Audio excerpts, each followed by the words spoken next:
अब निजेश जी, टूल के तौर पर राम के नाम का इस्तेमाल। दिनेश जी, 130 करोड़ लोगों के मन में बसते हैं श्री राम, तो ये नारा सिर्फ बीजेपी का कैसे हो गया? ये तो 130 करोड़ जनता का है ये नारा। क्यों कोई चिढ़ता है जय श्री राम के नाम से? क्यों किसी को आज मैं सुबह देख रहा था, वो जो कि चैनल पे ही खबर थी, तो इसलिए ऑथेंटिसिटी मुझे लगती है कि किसी को जय श्री राम का अगर किसी ने साफा पहना हुआ था तो उसको गिरफ्तार किया जा रहा था।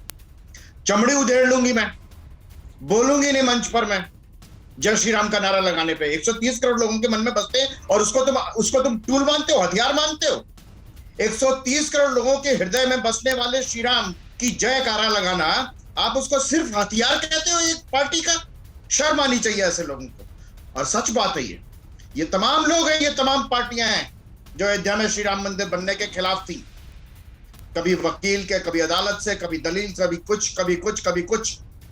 लेकिन ये तो भारत की न्याय व्यवस्था में इस देश की जनता का विश्वास है।